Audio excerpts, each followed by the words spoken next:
आशीष शर्मा जी, दिल्ली से।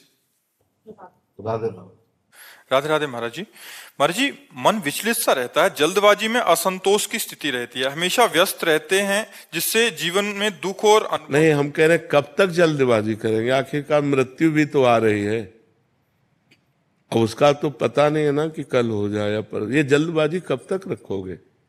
कभी तो विश्राम कीजिए, कभी तो धैर्य कीजिए, कभी तो अपने अंतिम परिणाम की तरफ झांक कर देखिए कि आप जब यहां से जाएंगे तो आप क्या लेके जाएंगे। वो चीज तो कमा रहे हैं कि नहीं कमा रहे हैं जो लेके जाना है। इस देश की कोई भी चीज नहीं जाने वाली, शरीर सहित सब कुछ यही छूट जाएगा। उसके लिए जल्दबाजी है। और मृत्यु आ रही है, वो तुम्हारी एक एक सेकंड गिन रही है। जिस समय आखिरी सेकंड होगा, वो चाहे जवान हो, चाहे बूढ़े हो, चाहे बालक हो, चाहे गर्भ में हो, चाहे गर्भ के बाहर हो, वो मार देगी। अब जब यहां से हम जाएंगे तो हमारे पास क्या है?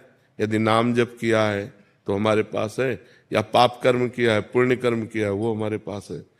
तो ज्यादा क्या हमने किया है, ये मरने के पहले गणित लगा लो।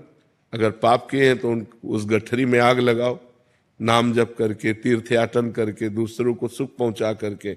जल्दबाजी ज्यादा ठीक नहीं है। कब तक करते रहोगे? पूरा जीवन हो गया। कभी विश्राम भी तो सोचिए, कब विश्राम मिलेगा?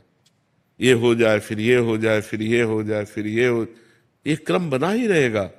आज तक किसी का ऐसा नहीं हुआ कि अब मैं ये करना है, ये करना है, ये करना है, यही भ्रम बना रहता है। लेकिन मुझे भगवत प्राप्ति करनी है, मुझे भगवान से मिलना है, मुझे अब इस जन्म में ऐसा भजन करना है कि अगला जन्म ना हो। इसके विषय में कौन सोचता है?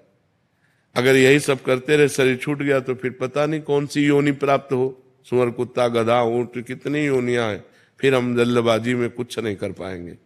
तो हमें विवेक चाहिए। हम नाम जप करें, भगवान का चिंतन करते हुए कार्य करें और बहुत धैर्यपूर्वक कार्य करें। जल्दबाजी में कभी भी हमारा शरीर छूट सकता है, हमारे हाथ क्या लगेगा। इसलिए सावधान रहिए। पवित्र भोजन, पवित्र विचार, पवित्र आचरण और नाम जप, तो आपका जीवन अच्छा रहेगा। फिर मन शांत रहेगा, फिर प्रसन्न रहेगा। कितनी जल्दबाजी, क्या क्या। एक कार्य हो तो एक कार्य, एक पूरा करोगे 5 खड़े हो जाएंगे काम, 5 पूरा करोगे 50 व्यवस्थाएं लग जाएंगी। ये माया है, ये कभी चैन से किसी को नहीं रहने देती।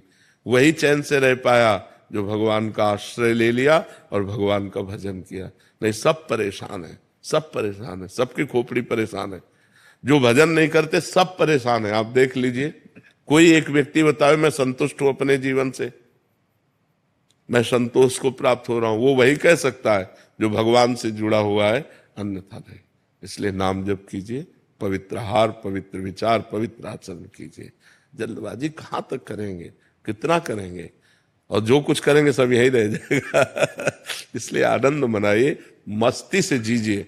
मनुष्य जीवन मस्ती और आनंद के लिए, पर हम लोग मस्ती और आनंद शराब, व्यभिचार, गंदे आचरणों में ले जाते नहीं। जितेंद्रियता, पवित्रता, भगवान का चिंतन, इसमें आनंद और मस्ती होती है। जहां मस्ती की बात आई तो शराब और गंदे आचरणों की तरफ लोग भाग जाते हैं कि मस्ती नहीं नहीं, उधर मस्ती नहीं, उधर तो पतन है, नाश है। मस्ती तो सच्चिदानंद भगवान की तरफ है।